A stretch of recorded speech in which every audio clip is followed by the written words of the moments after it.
welcome to The World Today on Channels Television. I am Amarachi Ubani.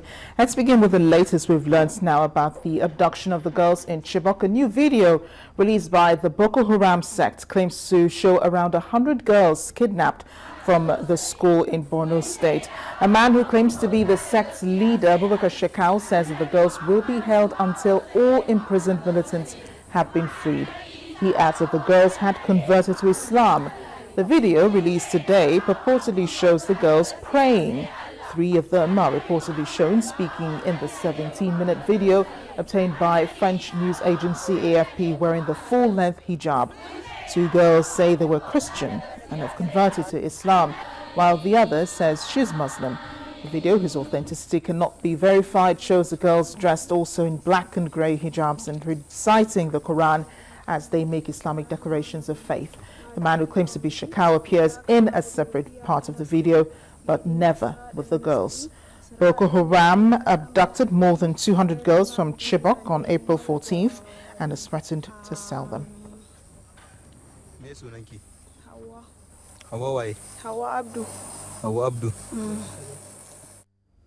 Well, in the latest, in an attempt to rescue those girls from the hands of the Boko Haram insurgents, France has offered to host a summit with Nigeria and its neighbors focused on the sect itself.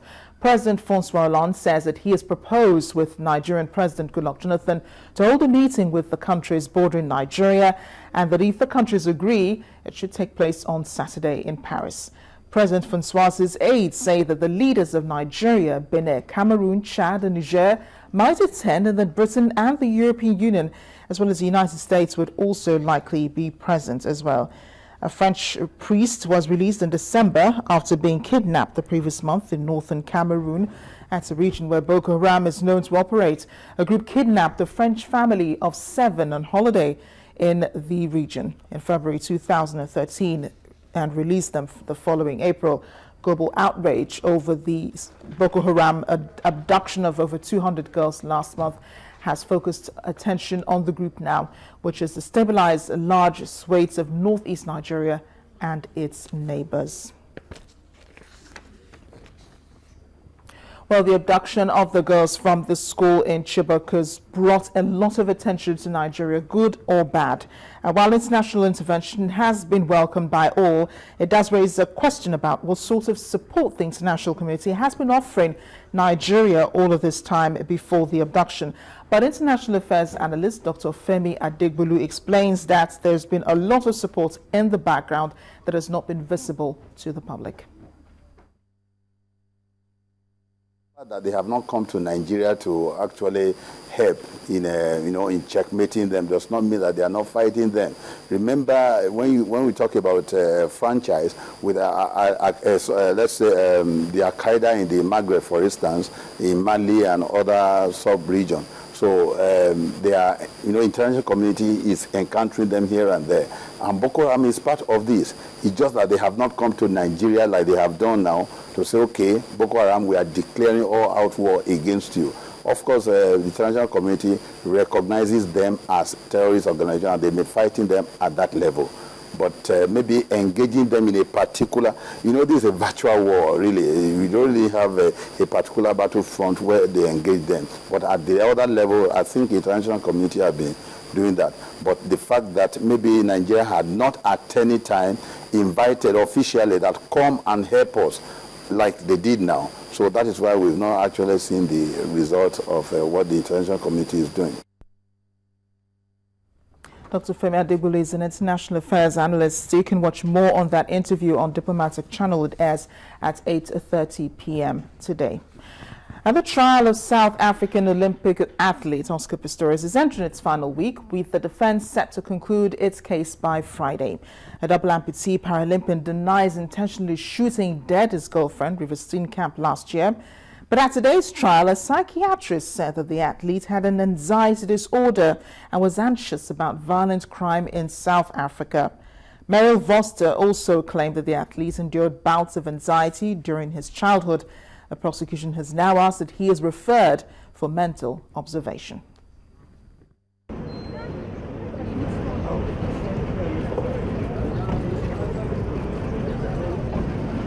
South African Olympic and Paralympic sprinter Oscar Pistorius arrived at the North Gauteng High Court in Pretoria on Monday, marking day 30 of his murder trial.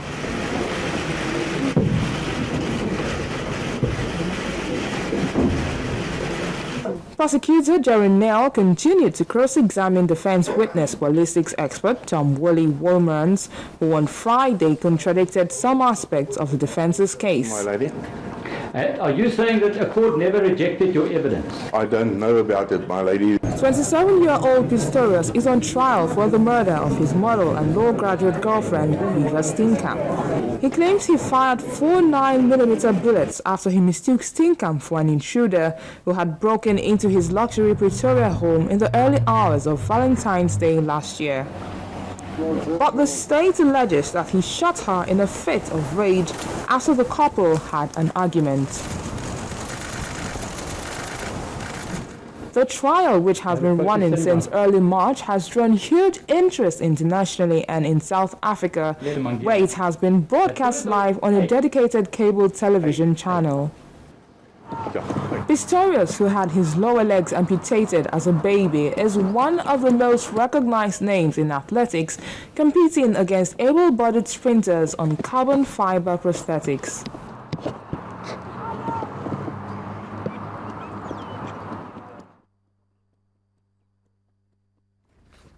Let's check in on South Sudan, where rebel leader Riek Machar says he's still committed to a peace deal, despite accusing the government of violating the ceasefire. Speaking to international news media, that's the BBC, Mr. Machar says he wants further dialogue with the government. The rebel leader also alleges that President Salva Kiir is not in control of some of the forces fighting for him. The government earlier accused the rebels of flagrant violation of the truce, but said it would not break it. A peace deal to end the 5-month conflict was signed on Friday.